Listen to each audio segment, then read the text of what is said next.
everyone, I'm Hannah Bridger from the Broadway Box, aka my bedroom, and you're watching Musical Monday, where we talk about musicals on Mondays. In this episode, we're going to talk about the Tony Award winning musical, The Light in the Piazza, and the history of it, and deconstruct one of its awesome songs. So let's jump into it. Alright, so The Light in the Piazza is a musical based on a book of the same name written by Elizabeth Spencer in 1960.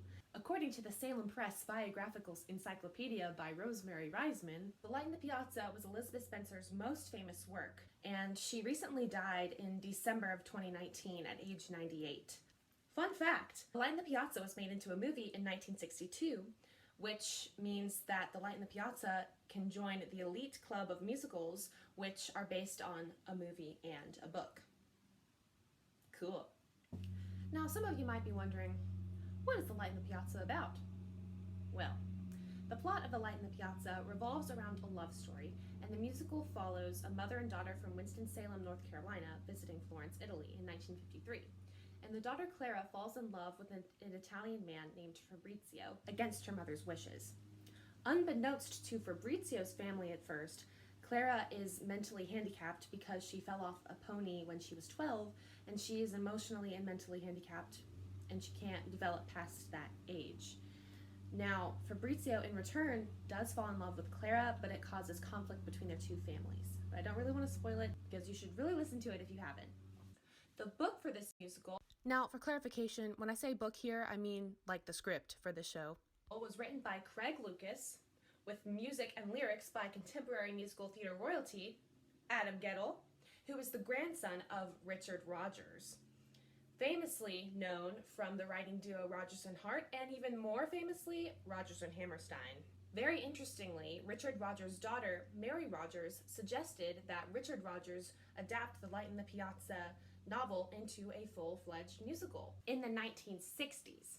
According to an academic journal, the South Atlantic Review by Gerald Pretter, Richard Rodgers briefly considered adapting the novel into a musical, but he ultimately did not undertake the project. What are you doing, man? Come on.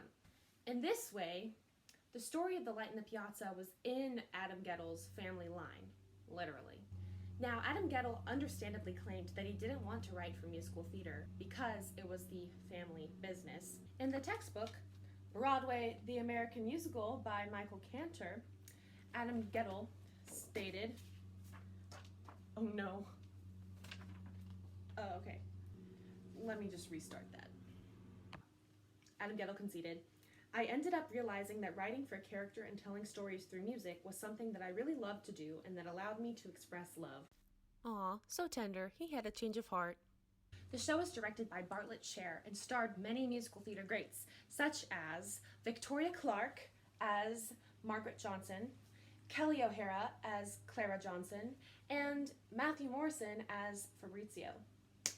Also, this musical was nominated for 13 Tony Awards and won 8 of them, including Adam Guettel won the Tony for Best Original Score for the musical. Victoria Clark also won a Tony for Best Leading Actress in a Musical. So now we're going to talk about development. According to the South Atlantic Review, the show was developed as a lab in the Intiman Playhouse in Seattle in June 2003, which was basically a stage production with no costumes or sets. Then it transferred to the Goodman Theater in Chicago in 2004 when it started performing for audiences. And after a brief run in Chicago, the show made it to Broadway and had 36 previews, really before officially opening, and it finally opened at the Vivian Beaumont Theater in Lincoln Center on April 18th, 2005. The show ran for 504 performances for about a year and a half and closed on Broadway on July 2nd, 2006. Ultimately, The Light in the Piazza impacted musical theater because it contributed to diversifying the sound of Broadway, which in the early 2000s leaned towards following trends of current pop music. Instead, the score of The Light in the Piazza was highly operatic, so it was quite a departure from what Broadway was doing in the early 2000s.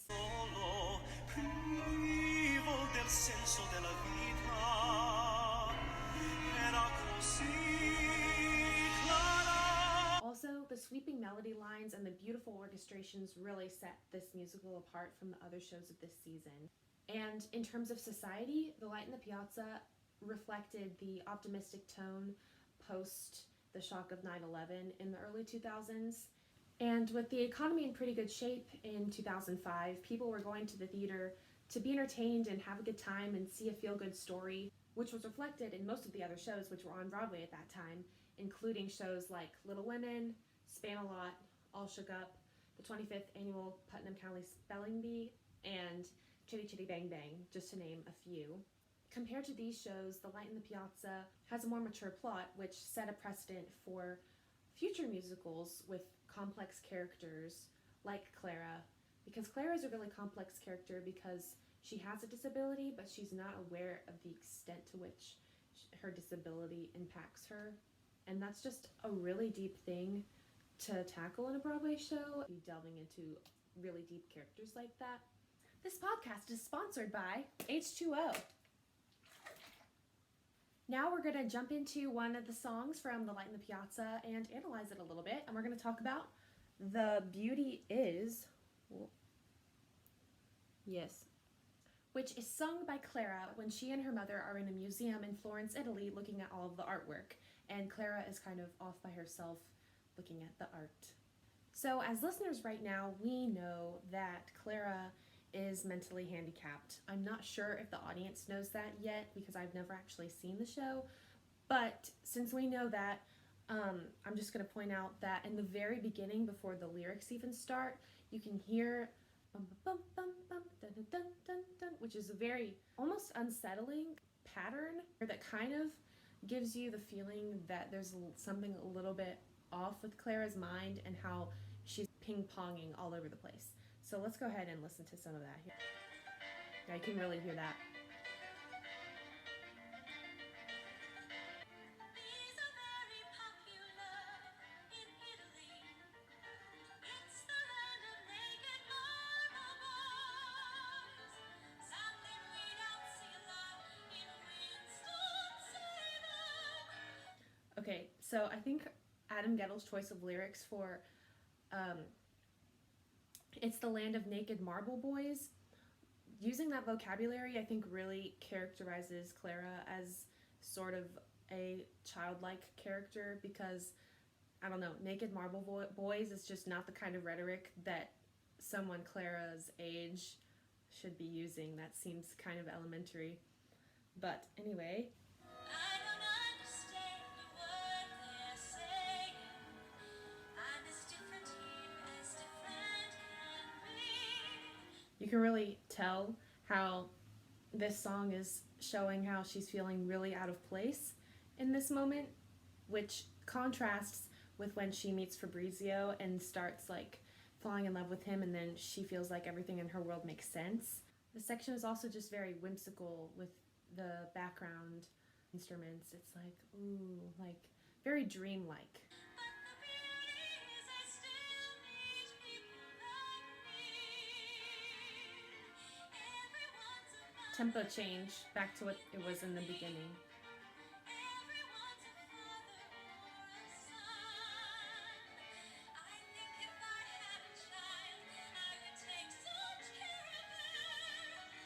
Then I wouldn't feel like one.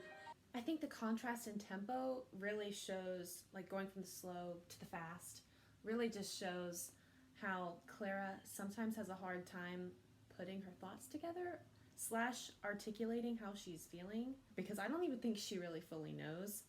But I think the tempo changes just add to the unpredictable nature of Clara's character, because later in the show we like realize how she is somewhat emotionally unstable and she can get freaked out really easily, and I think that just really is demonstrated well with the orchestration in the background of this song. Also, the lyric, "If I had a child, I would take such care of her that I wouldn't feel like one," is so honest and really shows where she's at, and I think it demonstrates how she, even though she feels so childlike, she doesn't necessarily want to feel that way, and she feels like she would have more purpose in life if she was able to take care of somebody else.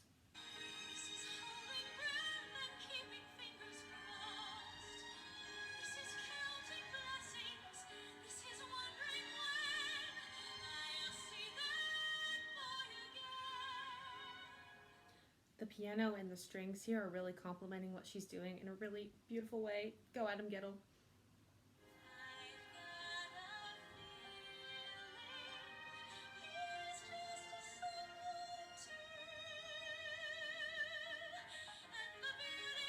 Fast pattern.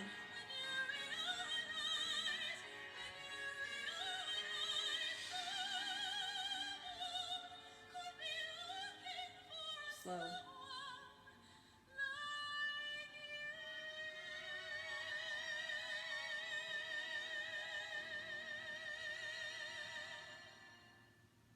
Ooh, and that chord at the end, almost a little bit dissonant, which I think puts me as a listener kind of on edge. Like, oh, Clara, honey, it makes me feel like she's really fragile. I think, too, the swelling strings at the end really give you a sense of hope for Clara, and you want to root for her because this is her I want song. Like, she wants to discover what the beauty is and, like, find it for herself.